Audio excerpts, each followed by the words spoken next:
ধর্মপ্রাণ প্রিয় উপাসক উপাসিকা বিন্দু, মৃত্যু এটি সমগ্র পৃথিবীর মানুষকে ভাবিত করে। কারণ জন্ম যেমন আনন্দ অনুভব করে, যখন তার বুদ্ধিবৃত্তি প্রবৃদ্ধি হয়, যখন তিনি বুঝতে পারেন যে তার মৃত্যু হবে, তখন থেকে সেই মৃত্যু নিয়ে ভাবিত হয়। একজন ছোট বাচ্চা তিনি যখন জন্মগ্রহণ করে, মৃত্যু নিয়ে সে ভাবে না, যার কারণ সে আগুনে হাত দিয়ে যেটা সেটা ধরতে চায়, যেখান থেকে সেখান থেকে সে লাফ দিতে চায়। অর্থাৎ মৃত্যুর ভয় তার অন্তর্জগতে কাজ করে না। কিন্তু সে যখন আস্তে আস্তে বড় হতে থাকে, তখন সেই জীবন সত্যটাকে যখন জানে, তখন মৃত্যুকে সে ভয় পায়। এই কারণে এই মৃত্যুর রহস্যটা আবিষ্কার করতে গিয়ে জগতে বহু ধর্মের সৃষ্টি হয়েছে এবং বহু মানুষ বহু চিন্তা চেতনায় মৃত্যুবরণ করেছে।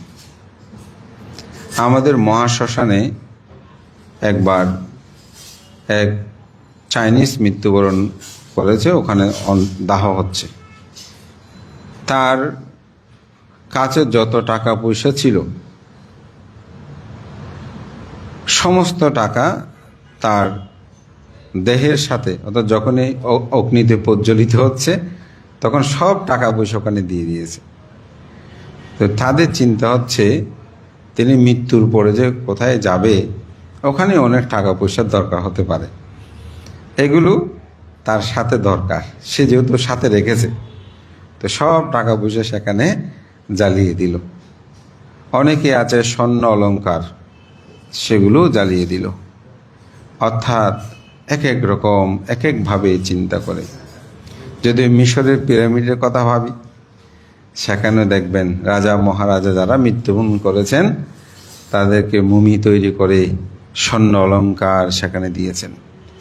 তো মৃত্যু আসলে এই রহস্যটা তথাগত বুদ্ধ দীর্ঘ 4 অসংখ্য লক্ষাধিক কল্প পারমী পূর্ণ করে দীর্ঘ 6 বছর কঠোর সাধনার পর তিনি এই সত্যটা আবিষ্কার করেছেন। কি? সেটা হচ্ছে মৃত্যু মানে আসলে চ্যুতি, ধ্বংস নয়। মৃত্যু মানে আরেকটি পুনর্জন্ম। বিজ্ঞান যেটাকে বলছে শক্তির কোনো ক্ষয় নেই, এটি রূপান্তর হয়, পরিবর্তন হয়। অর্থাৎ আপনি ফু দিয়েছেন, এই ফুটা আমরা বলছি ফু দেওয়া শেষ, কিন্তু বিজ্ঞান বলছে না, এই ফুটা রূপান্তর হচ্ছে, কিন্তু এই শক্তি ক্ষয় হয় নাই। তো বুদ্ধ বলছেন যে মৃত্যু এটি শেষ হয় নাই, এটি রূপান্তর হয়েছে মাত্র।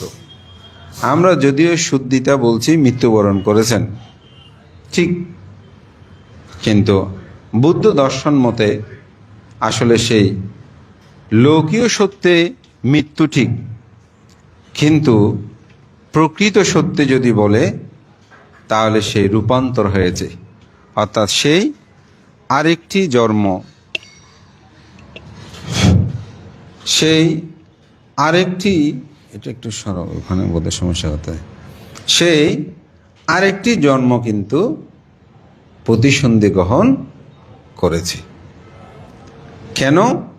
যদি বিজ্ঞান বলে শক্তির রূপান্তর নেই, শক্তির ক্ষয় নেই, রূপান্তর হয়, তাহলে তার যে মৃত্যু হয়েছে চিত্ত, এটাও একটা কি হয়েছে? রূপান্তর হয়েছে। কেন?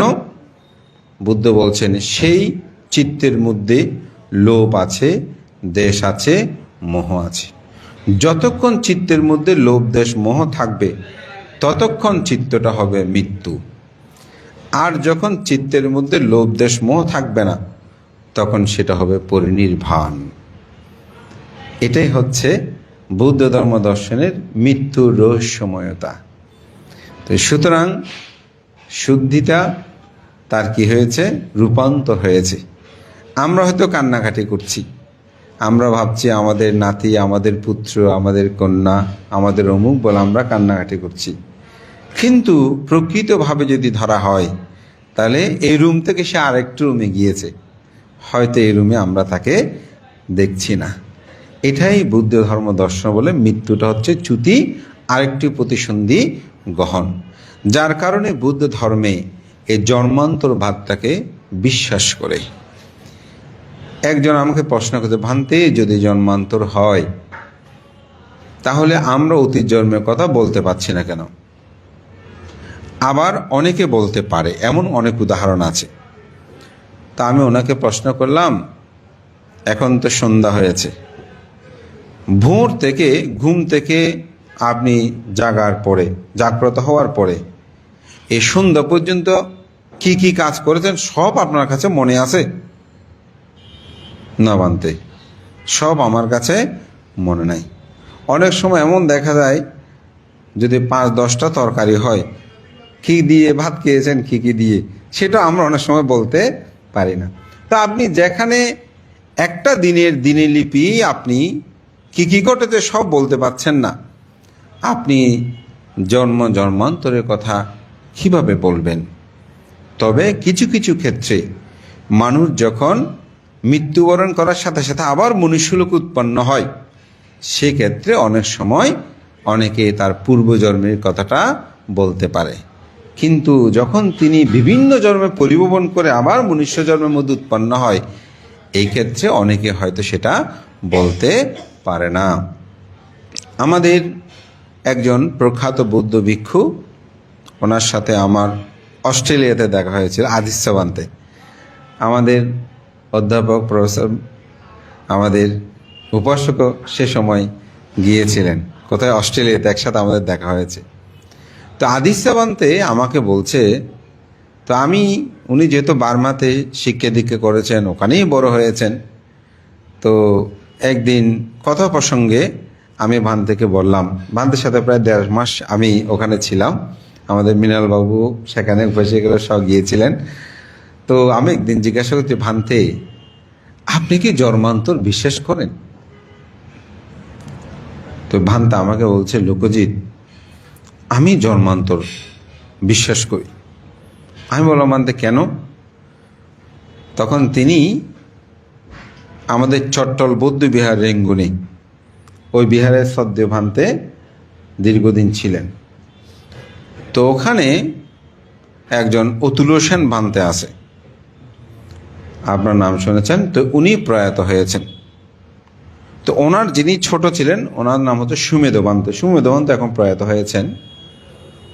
তো এখন অতুল সেন ভান্তে তো মারা গেল, মারা যাওয়ার প্রায় 3 বছর কি 4 বছর এরকম পরে এক পরিবারের মধ্যে একটা ছেলে, এই 3-4 বছর বয়সী, সে মা বাবাকে সবসময় বলে, এটা আমার ঘর না, আমার ঘরে আমাদেরকে নিয়ে যাও, এরকম বলে সবসময়। তো ঘর কোথায় দেখায়, ইতিমধ্যে তো বিহারে এসেছে, সে বিহার দেখিয়ে দেয়।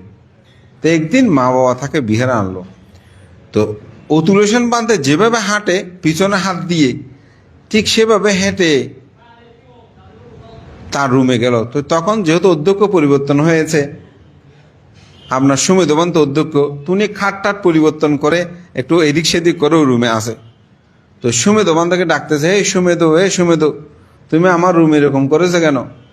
আমার রুম এরকম এরকম ছিল আগে, এরকম করেছে কেন? সবাই অবাক হয়ে গেছে, বলে আমি অবাক হয়ে গেছি। এবং অতুল সেন ভান্তে যেভাবে সুমেধ ভান্তেকে ডাকতো, ঠিক বলে সেভাবে ডাকতেছে। এই জন্য আমি জন্মান্তর বিশ্বাস করি, এটা আমার প্রত্যক্ষ দেখা। পৃথিবীর এরকম অনেক উদাহরণ আছে। তো আমি এই কথাটা বলার কারণ, যে আমাদের শুদ্ধিটা গুনগুন সেই আমাদের থেকে চলে গেছে ঠিক, কিন্তু সে আরেকটি প্রতিসন্ধি নিয়েছে। তো সেটা যদি হয়, মৃত্যুর জন্য আমাদের কান্নাকাটি করার কোনো প্রয়োজন নেই। বুদ্ধের জন্য বলতেন, সাব্বে সাংকারা অনিচ্ছাতি ইয়াদা পাইয়া পাশ্চাতি ইয়াথা নিবিন্দান্তি দুঃখে এসা মাঘ্য বিশুদ্ধিয়া। বুদ্ধ বলছেন জগতে যত সংস্কার সমগ্র কিছু হচ্ছে কি অনিত্য। এই সত্য যখন আপনি উপলব্ধি করবেন তাহলে আপনি পেয়ে যাবেন আসলে তার মৃত্যুটা যথার্থ কিনা। অবশ্যই যথার্থ। ভান্তে কেন? এখানে আমরা যারা বসে আছি কেউ আমরা বলতে পারবো না ভান্তে আমরা আজীবন বেঁচে থাকব। তাহলে 100 বছরের কোনো মানুষ যদি মারা যায়, মৃত্যুবরণ করে, আমরা কি তার জন্য যেরকম কান্নাকাটি করি, 2 বছর 3 বছর বয়সে কেউ মারা গেলে তাকে সমান কান্নাকাটি হয়? কিন্তু মৃত্যু তো একই। দুটোর জন্য 2 রকম কেন? এখানেই একটা তৃষ্ণা, খুন তৃষ্ণা। 2-3 বছর তার তো মৃত্যুর বয়স হয়নি, সে আরো বহুদিন বাঁচুক। এই বহুদিন বাচকটা হচ্ছে কি তৃষ্ণা। আর 100 বছর যিনি অনেক হয়েছে বয়স, বৃদ্ধ হলে মারা যাবে, ও ডোল বাসনও দেয়, মিষ্টিও দেয়। কিন্তু একটা যদি 5 বছর, 2 বছর, 10 বছর, 15 বছর, 20 বছরের মধ্যে কেউ মৃত্যুবরণ করে, 40 বছরের মধ্যে আমরা হা হুতাশ করি, মন খারাপ করি। আজকেও আমি যখন এখানে আসছি সঙ্গদানে, আমার বারবার কথাটা মনে পড়ছে, ও 3 বছরে একটা বাচ্চা মারা গেল না। অর্থাৎ মৃত্যুটাকে আমি মেনে নিতে পারছি না। এই মেনে নিতে পারছি না, এটা হচ্ছে আমার আসক্তি, তৃষ্ণা। কারণ প্রকৃত সত্য হচ্ছে যে কোনো সময় তার কি হতো, মৃত্যুটা হবে, এটা নিশ্চিত। কিন্তু এত অল্প বয়সে কেন মৃত্যুবরণ করেছে?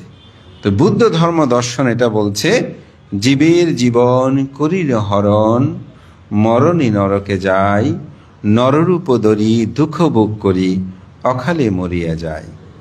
মানুষ যখন প্রাণী হত্যা করে তখন মানুষ জন্ম জন্মান্তরে অকাল মৃত্যু হয়। এটা তার জীবনে হতে পারে, হয়তো এই জীবনে নয়, যেহেতু আমি বলছি আমরা জন্মান্তর বিশ্বাসী। তো বান্ধব আমাদের দোষ কি, পিতা মাতার দোষ কি? তা আমি এটার জন্য একটা উদাহরণ দিই।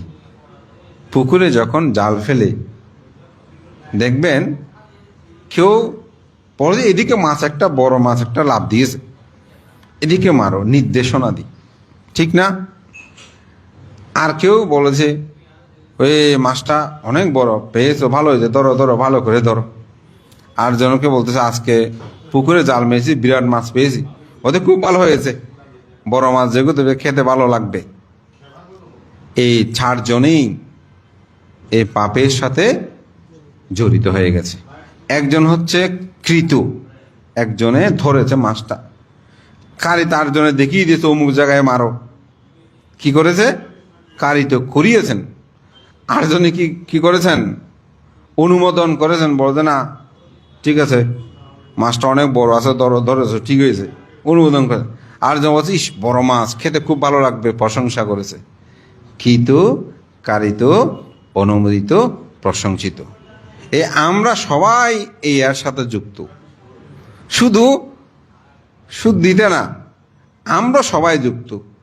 কারণ আমিও তো না শুনে পারতাম, আমি না শুনলে আমার মধ্যে দুঃখটা উৎপন্ন হতো না, কিন্তু আমি শুনে তো দুঃখ পেলাম। তাহলে আমিও কি করেছি? হয়তো অনুমোদন করেছি, নয়তো প্রশংসা করেছি। আবার একটি পুণ্যকর্মীও আমরা ঠিক সেরকম। যেমন একজনে দান করছেন, এর ব্রতী আজকে দান করছে না, দাতা এই কর্মটা সম্পাদন করছে, কিন্তু খালি তো আরেকজন বলছে হ্যাঁ এরকম এরকম করে দানটা করো, ভালো হবে, তিনি করিয়েছেন। আরেকজন বলছে না দান করা খুব উত্তম, ভালো হয়েছে, এটা করাটা খুব ভালো, আমি খুব প্রীত হয়েছে, তাহলে তিনি অনুমোদন করেছেন। আরেকজন দানের কথা শুনে এখানে আসে নাই, কিন্তু শোনার পর বলতে সাধু সাধু খুব ভালো হয়েছে, প্রশংসা করলেন। এই 4ভাবে মানুষ পুণ্য লাভ করে। এই জন্য অনেক সময় দেখবেন অনেকের আত্মীয় স্বজন খুব ধন সম্পদশালী, কিন্তু তিনি তার অর্থবিত্তশালী নয়।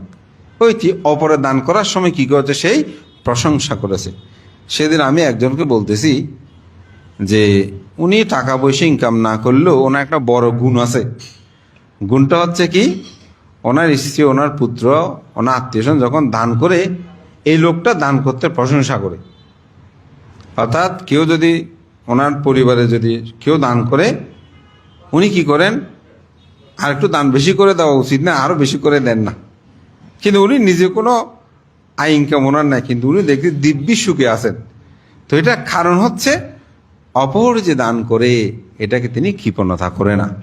আবার কিছু কিছু মানুষের দেখবেন নিজেও দান তো করে না, অপরকেও দান করলেও এত টাকার দরকার কি, এমন করার দরকার কি, ছোটোখাটো করে করো, আত্মীয় স্বজন এত বলার দরকার কি, অমুক করে করো, এভাবেই অনেকে কি করে কৃপণতা করে। সেই নিজেও দরিদ্র হয়, তার জ্ঞাতি স্বজনও দরিদ্র হয়। তো প্রসঙ্গ যেটা বলছি, যিনি প্রয়াত হয়েছেন হয়তো তার এটা কর্ম বিপাক। এটি শুভ আমার তথাগত বুদ্ধকে প্রশ্ন করেছেন, তথাগত বুদ্ধ, কেউ তো মাতৃগর্ভে মৃত্যুবরণ করে, কেউ ভূমিষ্ঠ হয়ে মৃত্যুবরণ করে, কেউ শিশুকালে মৃত্যুবরণ করে, কেউ কৈশোরে মৃত্যুবরণ করে, কেউ যৌবনে মৃত্যুবরণ করে, কেউ প্রগাঢ় বৃদ্ধ হলে মৃত্যুবরণ করে, জগতে এরকম কেন? তো বুদ্ধ এখানে সুস্পষ্টভাবে বলেছেন এই সমস্ত কিছু হচ্ছে কর্ম। এখানে বুদ্ধও দায়ী নয়, মা বাবাও দায়ী নয়, আমিও দায়ী নয়, আপনিও দায়ী নয়। আমি দেখেছি মা বাবার জন্য অনেক কিছু, এরপরও মারা গেছে, মানতে বোধহয় এই কাজটা করা ঠিক হয়নি মনে হয়, এমন করলে বোধহয় আমার মাটা বেঁচে যেত, আমার বাবাটা বেঁচে যেত। তা আমি ওনাকে বলছি, দেখেন আপনি পৃথিবীর সব কিছু দেওয়ার পরেও যদি মা বাবা মৃত্যুবরণ করে, এরপরেও আপনার কাছে একটা অনুশোচন উৎপন্ন হবে, বোধহয় এটা করিনি সেজন্য মনে হয়। কেন জানেন? কারণ আপনার মায়ের মৃত্যু আপনি মেনে নিতে পারবে না।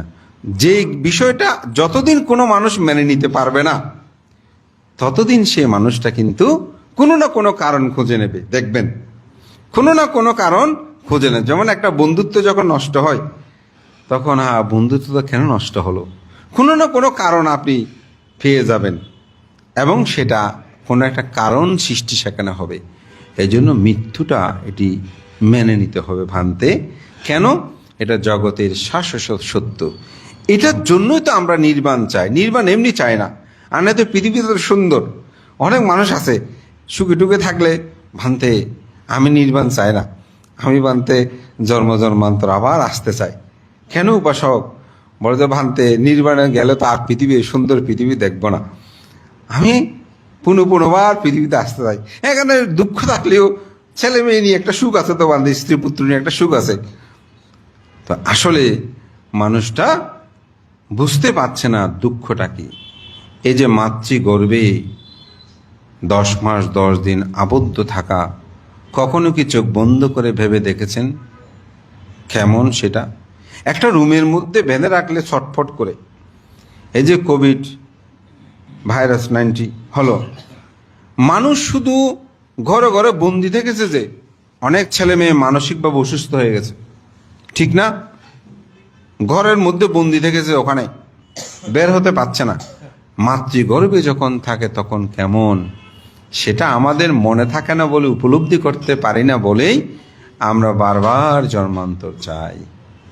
কিন্তু এটাকে যখন আপনি উপলব্ধি করবেন, মৃত্যু কেমন, বয়বৃদ্ধ জীবন কেমন, যারা বয়বৃদ্ধ তারা বুঝে, ঠিক না? উঠলে উঠতে পারে না, বসতে বসতে পারে না, এদিক সেদিক শুধু বেড়াতে মন চায়, ওদিকে যেতে যায়, ওখানে যেতে চায়, কিন্তু যেতে পারে না। এটা আপনি তখন বুঝবেন, যেটা সত্যি কথা। এটা এখন উপলব্ধি করি। আমার মা যখন অসুস্থ হয়ে প্রায় সময় তিনি জানালা দিয়ে তাকিয়ে থাকতেন। তা আমরা বলতাম, মা ওদিকে কি? একটা মানুষ দেখলে এইভাবে দেখতেন, এবং প্রায় সময় গ্রামে যেতে চাইতেন বলতেন, কিন্তু উনি গ্রামে গেলে গ্রাম থেকে ফিরে এসে হাসপাতালে নিতে হতো। তো আমরা প্রায় সময় চাইতাম না, কিন্তু উনি চাইতেন আমি একটু গ্রামে যাব, গ্রামে যাব। আমরা গেলেই বলতো একটু গ্রামে পাঠান না। তা আমি এটাই উপলব্ধি করি, হয়তো তখন এত উপলব্ধি, এখন আরও উপলব্ধি করি। ওহো, কেন? কারণ আমরা আবদ্ধ হয়ে থাকতে চাই না। এই জীবন যে কেমন এটা বুঝাই। এই জন্য একটি নির্মন্দ গুণে একটা কথা আছে, জন্ম হয় মানুষ ছোট হয়ে, কিন্তু মৃত্যু হয় মানুষ বড় হয়ে। অর্থাৎ যখন বড় হয় তখন মানুষের মৃত্যুটা ঘটে। তো গুণতার কথা যদি বলি, তাহলে সে জন্ম নিয়েছে খুব ছোট হয়ে না, 3 বছরে সে আরো বড় হলো, তার মৃত্যু। এটাই জগতের শাশ্বত সত্য। এই সত্যকে উপলব্ধি করে আমরা যেন শীলবান হই, গুণবান হই। আপনি দান করতে পারেন, কিন্তু শীল পালন না করে আপনি দীর্ঘায়ু লাভ করতে পারবেন না। এই জন্য কখনো প্রাণী হত্যা করবেন না। প্রাণীর প্রতি অবশ্যই দয়াশীল হবেন, এবং মুগ্ধতা তার জীবনের হয়তো এটা কর্মের একটি ফল। আমরাও সেটা বলেছি, শুধু পিতামাতা না, আমরাও সবাই এর সাথে আমরা জন্মান্তর প্রার্থনা করি সে যেন এভাবে আর অকাল তার মৃত্যু না হয়, সে দুর্লভ মানব জন্ম লাভ করে যেন দীর্ঘায়ু লাভ করে তার মানব জীবনকে সার্থক করেই। আমি দুটো গাথা আবাসনের দ্বিতীয় যে গাথাটা বলেছি, বুদ্ধকে যখন প্রশ্ন করেছেন যে দুর্লভ মানব জীবনটাকে কিভাবে মানুষ মুক্তি পানে নিয়ে যেতে পারে, এই জটা অন্তরে ভিতরে যে জটায় লোভ দেশ মোহে মানুষ আচ্ছন্ন, সেটা থেকে মানুষ কিভাবে মুক্তি লাভ করতে পারে, তখনই বুদ্ধ বলেছিলেন, সিলে পাটিঠায়া নারু সাপাইয় চিত্তাং পায়াংসা ভাবায়া আতাপি নিপাক ভিক্ষু সু ইমাং বিজটাই জটান্তি। শিলে প্রতিষ্ঠিত হয়ে নরপ্রজ্ঞাবান সাধনার বিদর্শন দুকরে ধ্যান, শিলবান প্রজ্ঞাবান ভিক্ষু সেজন তিনি করিতে পারে জটারও ছেতন। তা আমাদের অন্তরের ভিতরে জটা মানে লোভ দেশ মোহ, এগুলো থেকে মুক্ত হতে হলে শীল পালনটা খুবই প্রয়োজন। তাই শীল পালন করবেন। শীল পালন করলে প্রিয়জন হারানো যায় না।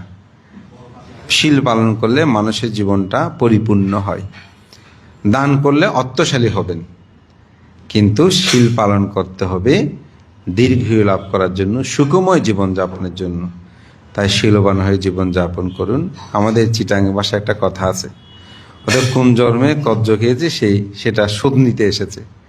কথাটা হয়তো সান্ত্বনার জন্য বললেও কথাটা গুরুত্বপূর্ণ। হয়তো এটা আমাদের জন্মে তাই আমি এটা নিয়ে এত চিন্তা করার দরকার নাই। তার প্রতি যেরকম করণীয় কর্তব্য, এমন বৃষ্টি বাদল দিনেও খুব সুন্দর করে তার অন্ত্যেষ্টিক্রিয়াদি সুসম্পন্ন হয়েছে। আজকেও আপনারা তার প্রতি পুণ্যদানান্তে এই সুন্দর আয়োজনে এই পুণ্যকর্মটা সম্পাদন, এটাকে আমি যথার্থ বলি। সে যেখানে উৎপন্ন হোক, এই পুণ্য আসে লাভ করে সুখী হোক। আপনারাও সবাই সুখী হন। শোক পরিদেয় দুঃখ দুমনস্য এগুলো অন্তর জগতে উৎপন্ন না করে পুণ্য চেতনা আনয়ন করে প্রতিনিয়ত পুণ্যময় কর্ম সম্পাদন করেন, এই আশীর্বাদ পুণ্যদান করছি। আপনারা সকলে সাধুবাদ দিয়ে তা অনুমোদন করুন।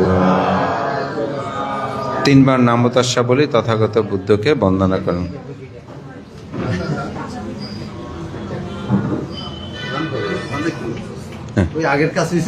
হ্যাঁ, পরে দেবেন, আগে উৎসর্গটা হয়ে যায়। এখন একটা চেতনা আসছে, তো ওই জন্য সবাই অষ্টপ্রহর সঙ্গদানের জন্য নামো তস্যা ভগবত আরহাত সাম্মা সম্বুদ্ধস্য বলে তথাগত বুদ্ধকে বন্দনা করুন। নামো তস্যা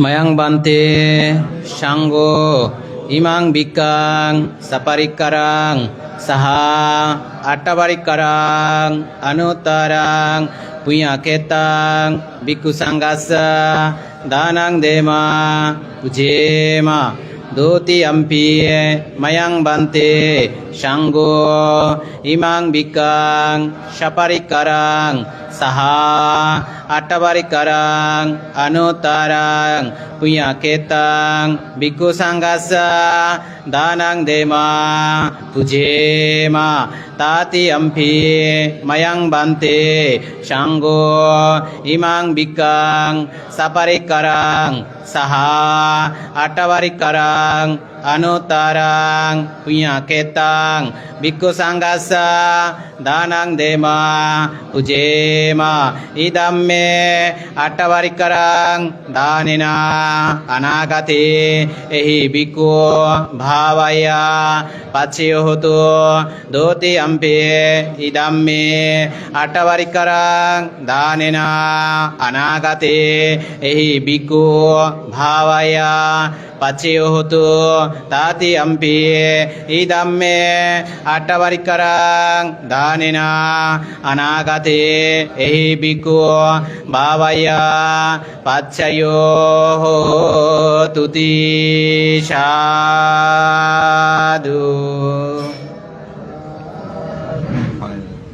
এখন জল ঢেলে শুদ্ধতা বড়ুয়ার উদ্দেশ্যে পুনরাশি দান করুন। মায়াং বান্তে বান্তে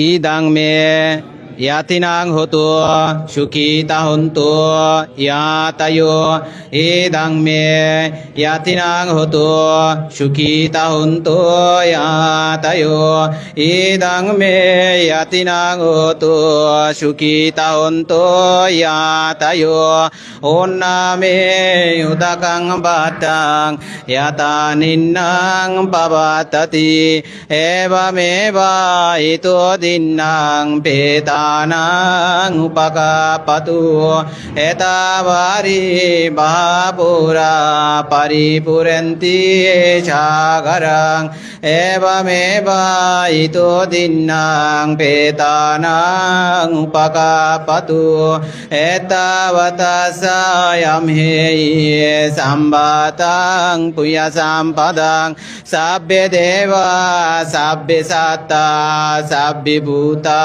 अनुमोदन्तो शाब्ब सम्पत्ति सिद्धिया आकाशटासा बुम्माटा देवनागा मयिधिगा पोयन्तां अनुमोदित्वा चिरां राकन्तो बुद्धशासनं चिरां राकन्तो बुद्धदेशनं चिरां राकन्तो मां परं एमेना पुयकामेना मामे बाला समागमो सतं समागमो तो यावनिबानपतिया इदं मे पुय्यं आसवाकया भाङ्गोतु इदं मे पुय्यं निब्बानस पच्चयोतु सब्बे सत्ता सुखितन्तु सब्ब दुःखा विनाशतु भावतो तिष्ठन्तो ति साधु साधु साधु।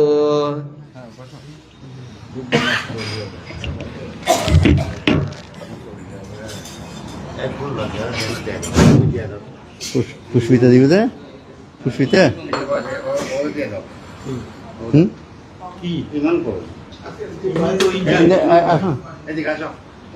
ওই আজকে আমাদের বড়ভান থেকে আমরা যেই পূজা এই ফুল দিয়া পূজা করার কথা ছিল সেটা আমরা এই প্রথমে মনে ছিল না, এখন আমরা বান থেকে পূজা করব। ডক্টর বান থেকে আমরা ফুল দিয়ে আজকে পরিবারের পক্ষ থেকে আমরা বন্দনা নিবেদন করতে চাই। যাও না তোমার এখন দনগুনি ডাল সার দনগুই দন তিন মধ্যে আরে দনা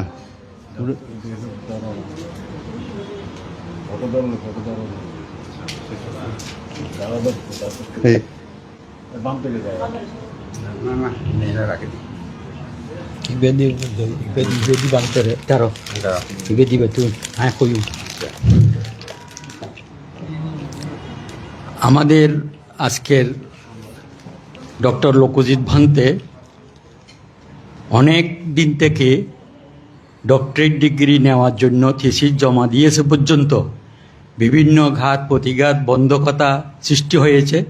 অনেক দিন পরে উনি ডক্টরেট পেয়ে আমাদেরকে কৃতার্থ করেছেন। বৌদ্ধ জাতিকে সম্মানিত করেছেন, ভিক্ষু সংঘকে সম্মানিত করেছেন।